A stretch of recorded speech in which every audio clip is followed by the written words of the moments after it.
ಮಡಿವಾಳ ಮಾಚಿದೇವರ ಜಯಂತಿ 915. ಈ ಒಂದು ಜಯಂತಿಯನ್ನು ಈಗ ಒಂದು 3-4 ವರ್ಷದಿಂದ ಸರ್ಕಾರ ಆಚರಣೆ ಮಾಡಬೇಕು ಅಂತ ಹೇಳ್ತು. ಬಟ್ ಏನಂದರೆ ಈ ಒಂದು ಆಚರಣೆ ಬೆರಳೆ ಎಣಿಕೆಯಷ್ಟು ಒಂದು ಇದರಲ್ಲಿ ನಡೀತಾ ಇದೆ. ಯಾಕೆಂದರೆ ಇವತ್ತು ಹೇಳಬೇಕು ಅಂತಂದರೆ ಬೇರೆ ಬೇರೆ ಪ್ರಬಲ ಜಾತಿಗಳ ಒಂದು ಜಯಂತಿ ನಡೆಯೋದಕ್ಕೂ ನಮ್ಮ ಒಂದು ಸಣ್ಣ ಸಣ್ಣ ಜಾತಿಗಳ ಜಯಂತಿ ನಡೆಯೋದಕ್ಕೂ ಅಜಗಜಾಂತರ ವ್ಯತ್ಯಾಸ ಇದೆ. ಈಗ ಪ್ರತಿ ವರ್ಷ ನಾನೇ ನೋಡ್ತಿದ್ದೆ ಪೇಪರಲ್ಲಿ ಒಂದು ಕಾಲಮಲ್ಲಿ ಪ್ರತಿಯೊಂದು ಜಯಂತಿದು ದೊಡ್ಡದಾಗಿ ಒಂದು ಕಾಲಮ್ ಬರೋದು, ಇಂಥ ಜಯಂತಿ ಅಂತೇಳಿ. ಇವತ್ತು ನೋಡಿದರೆ ಯಾವ ಪೇಪರಲ್ಲೂ ಇಲ್ಲ, ಏನೂ ಇಲ್ಲ. ಕನ್ನಡ ಸಂಸ್ಕೃತಿ ಇಲಾಖೆ ಇದನ್ನು ಆಚರಿಸ್ತಾ ಬರ್ತಾಯಿತ್ತು, ಬಟ್ ಆದರೆ ಏನು ನಡೀತಾ ಇಲ್ಲ. ಏನಾಗಿದೆ ಅಂದರೆ ಪ್ರಬಲ ಜಾತಿಯವರು ಪ್ರತಿಯೊಂದು ಇದರಲ್ಲೂ ಉನ್ನತ ಹುದ್ದೆಗಳಲ್ಲಿದ್ದಾರೆ, ದೊಡ್ಡ ದೊಡ್ಡ ರಾಜಕೀಯದಲ್ಲಿದ್ದಾರೆ. ಅವ್ರು ಏನು ಬೇಕಾದರೂ ಮಾಡ್ಬೋದು. ಈಗ ನಮ್ಮ ಸಣ್ಣ ಸಣ್ಣ ಜಾತಿಗಳಲ್ಲಿ ಏನಾಗಿದೆ, ಯಾರು ಕೇಳೋರು ಇಲ್ಲ ಹೇಳೋರು ಇಲ್ಲ ಅನ್ನೋ ಥರ ಆಗಿದೆ. ಆದ್ದರಿಂದ ನಮ್ಮ ಜನಾಂಗದವ್ರು ಏನು ಮಾಡಬೇಕು, ರಾಜಕೀಯವಾಗಲಿ ಶೈಕ್ಷಣಿಕವಾಗಿ ಎಲ್ಲರೂ ಮಕ್ಕಳಿಗೆ ವಿದ್ಯಾಭ್ಯಾಸ ಕೊಡಿಸಿ, ಮುಂದೆ ವಿದ್ಯಾಭ್ಯಾಸ ಕೊಟ್ಟು ಒಳ್ಳೆ ಉನ್ನತ ಹುದ್ದೆಗಳಿಗೆ ಹೋಗಿ ತಮ್ಮ ಜನಾಂಗದವರನ್ನು ಅಭಿವೃದ್ಧಿ ಪಡಿಸಿದರೆ ಮಾತ್ರ ನಮ್ಮ ಈ ಒಂದು ಜನಾಂಗ ಉದ್ಧಾರ ಆಗುತ್ತೆ. ಆಮೇಲೆ ಈಗ ಏನಾಗಿದೆ ಅಂದರೆ ನಮ್ಮ ಮಡಿವಾಳ ಜನಾಂಗನೇ ನಮ್ಮ ಕುಲಕಸಬನ್ನು ಮಾಡ್ತಾ ಇಲ್ಲ. ಎಲ್ಲ ಜಾತಿಯವರು ಸಹ ಈ ಒಂದು ಕುಲಕಸಬನ್ನು ಮಾಡಲಿಕ್ಕೆ ನಿಂತ್ಕೊಂಡಿದ್ದಾರೆ.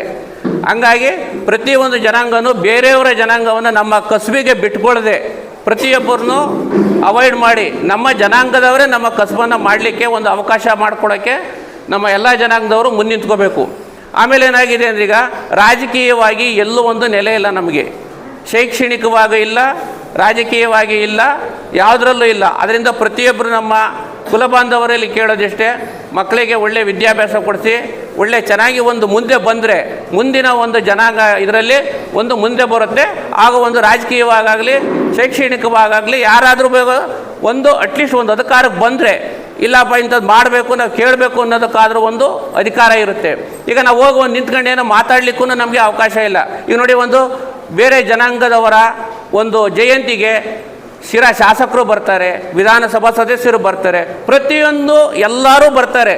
ಇಡೀ ನಮ್ಮ ಒಂದು ಏನು ಇವತ್ತು ಜಯಂತಿ ನಾವು ಪ್ರಾರಂಭ ಮಾಡಿದ್ದೀವಿ, ಇಲ್ಲಿಯವರೆಗಾಗಲಿ ಒಬ್ಬರು ಶಾಸಕರಾಗಲಿ ಒಬ್ಬ ವಿಧಾನ ಪರಿಷತ್ ಸದಸ್ಯರಾಗಲಿ ಯಾವತ್ತೂ ಇಲ್ಲಿ ನಮಗೆ ಬಂದಿಲ್ಲ. ಇದನ್ನು ನಾನು ಬೇಕಾದ್ರೆ ಖಂಡಿಸ್ತೀನಿ. ಅದೇ ಪ್ರಬಲ ಜಾತಿಯವ್ರಿಗಾಗಲಿ ಬೇಕಾದ್ರೆ 2 ದಿನ 3 ದಿನ ಮುಂಚೆನೇ ನಿಂತ್ಕೊಂಡು ಎಲ್ಲ ಕಾರ್ಯಕ್ರಮಗಳನ್ನ ಅವರೇ ಮಾಡಿಸ್ತಾರೆ. ಇದನ್ನು ಅರ್ಥ ಮಾಡ್ಕೊಳ್ಳಿ.